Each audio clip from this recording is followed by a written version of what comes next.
Welcome to Relationships as Spiritual Practice, Bridging the Secular and Spiritual.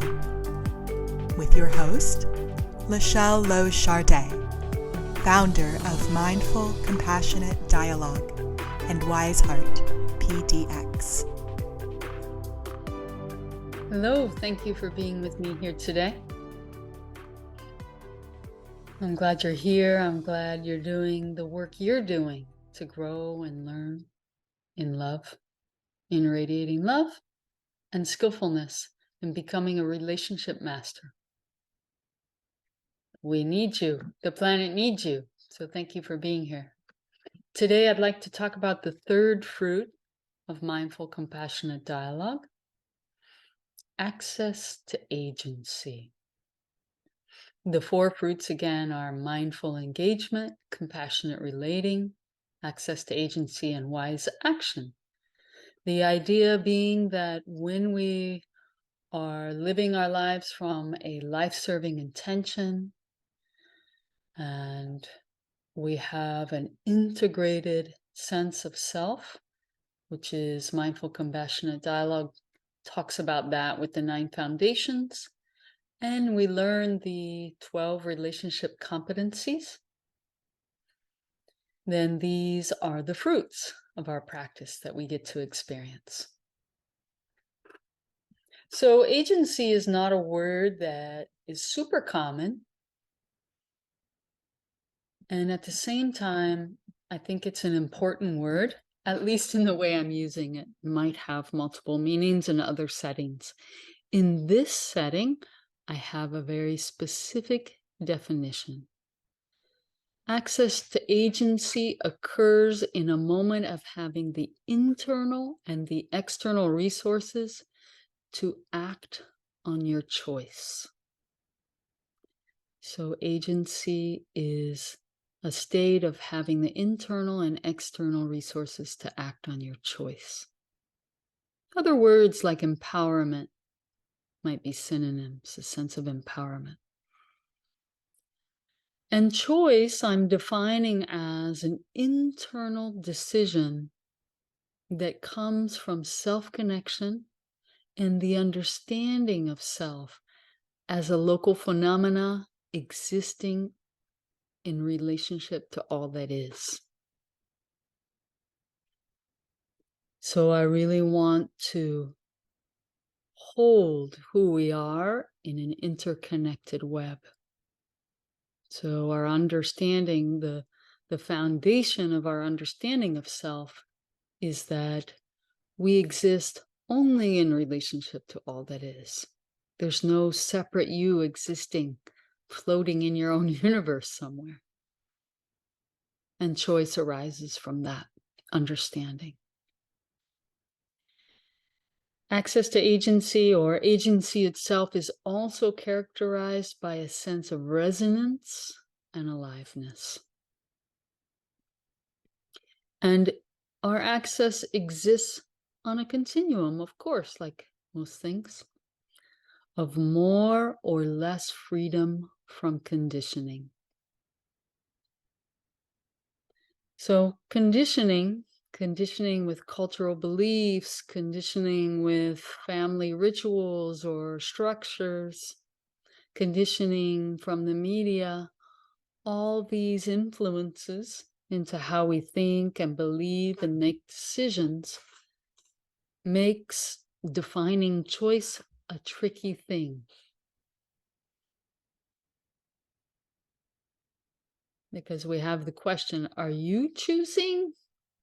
Or are you choosing just from your conditioning, just from a habit of imagining what's true without questioning it, without getting curious? Where is this decision coming from? Where is this choice coming from? And so we might say that we aspire to find a resonant sense of choice that comes from our life-serving intention.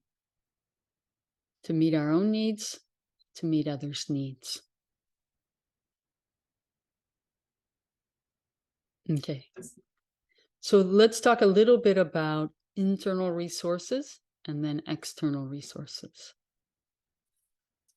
So for me, when I say internal resources that support you in having a sense of choice, I would include the following: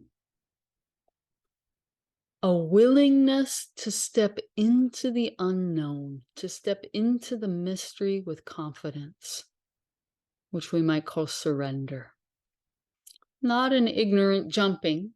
I'm not talking about that. I'm talking about you feel a resonant sense of choice about a step forward in some adventure you're having, whatever it might be, a relationship, a project, moving cities, moving jobs, whatever it might be. And you feel like, oh, there's a truth here, there's a resonance. This feels right for me. It feels in alignment. And yet you're not quite sure why, because you can't predict the steps that come after that first step. So I see that as foundational to being able to act with agency. That where you're not glued to a rational sense of predictability. Okay. Another foundation for, or another internal resource for accessing agency is a sense of being loved for the truth that exists in you. It's not an easy one in a world that often revolves around ideas of how a person is supposed to be. So that access to I'm loved for the authentic me, for what's true for me. Without that, it's pretty hard to access a sense of resonant choice. The next one is a form of confidence. A form of confidence and clarity, let's say, clarity and confidence. When you can say to yourself, I want something different and I believe I can find it, create it, ask for it. Without that bit of clarity and confidence, defense systems are likely to take over. And you won't be able to access a true sense of choice there.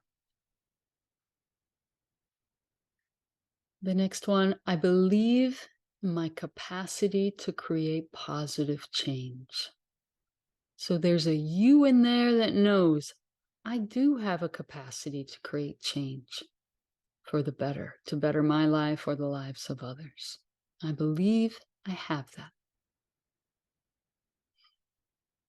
You can ask for and receive support, an internal resource that allows you to notice a choice, notice, oh, I don't quite have everything I need to act on that choice. Let me ask for support.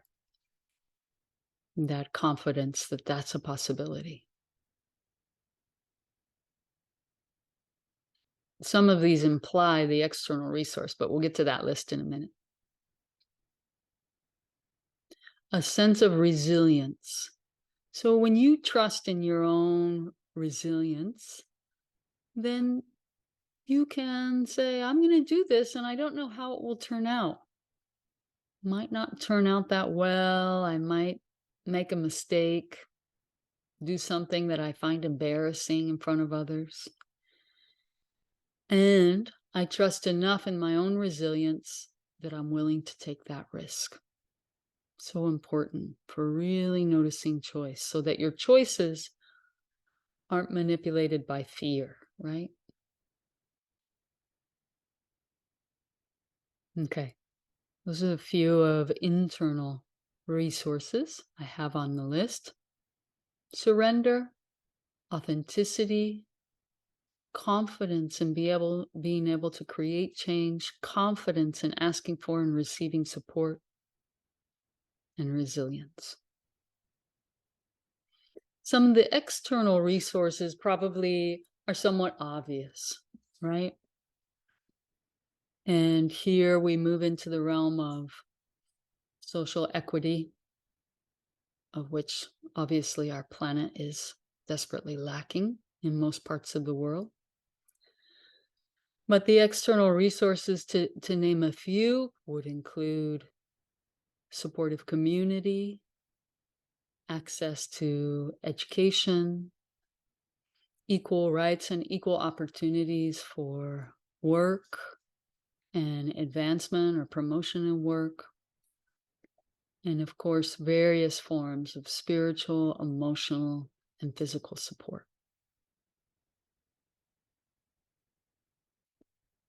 So when those two come together, the internal resources and the external resources, and you're aware of a resonant choice,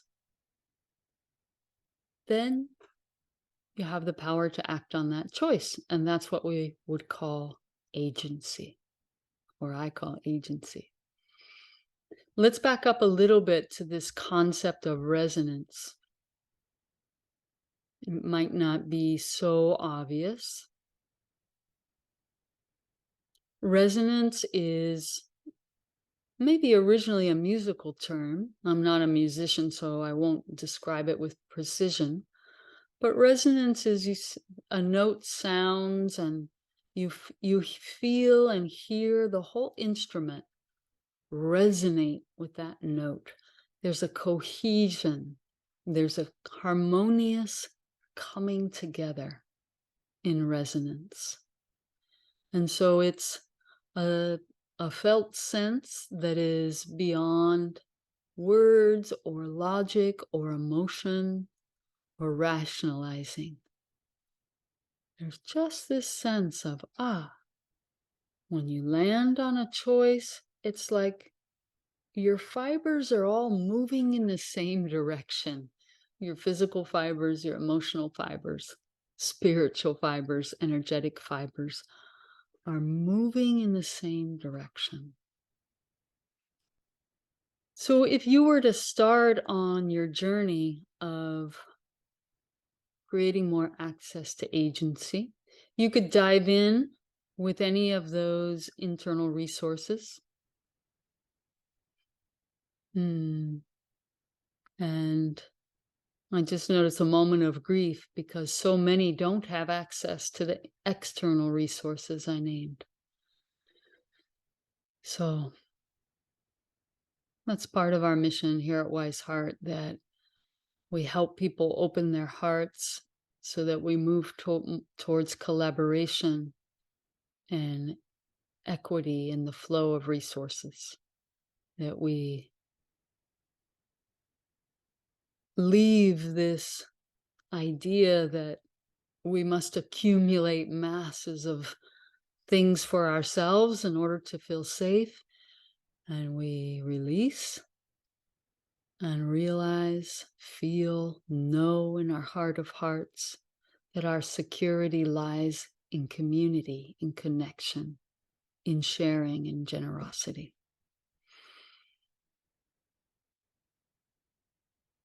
So it's important to remember that when you see someone saying, well, I know what I want, but I can't go for it. I can't make that choice. And maybe you have a judgment of that person, like, oh, they're lazy, or they're stubborn, or whatever the judgment is.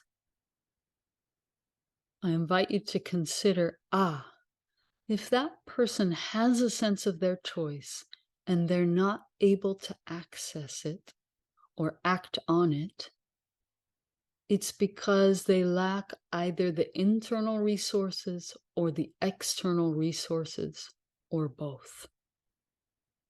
Anytime we can't follow through on our heart's desire, it's because we don't have enough support. And sometimes it's hard to figure out what that particular kind of support is that would propel action. It's hard to know. You're complicated. People are complicated. So I invite you to consider that when you're having that judgment of yourself or someone else, that you say, "Oh, hi, judgment. I see you." And then you ask yourself, what support is needed here in order to access agency in this situation?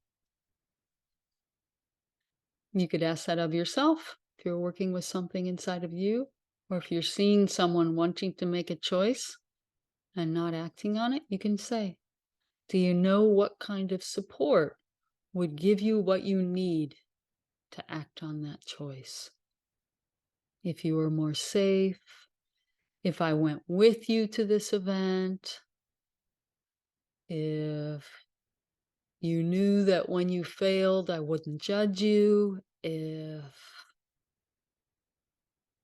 you just had a chance to voice all your fears and have them be met with empathy and understanding.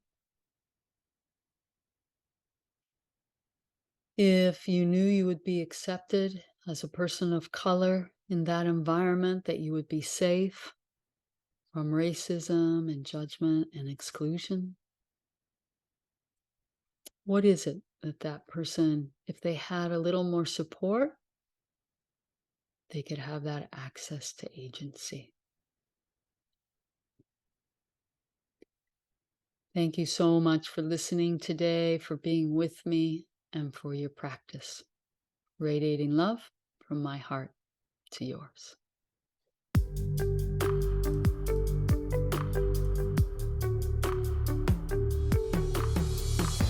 You can find free resources and information about mindful, compassionate dialogue, as well as Wise Heart's live offerings and self-paced workshops online at www.wiseheartpdx.org. You can also connect with Wise Heart on Facebook, Instagram, Twitter, and YouTube, or by emailing info@wiseheartpdx.org.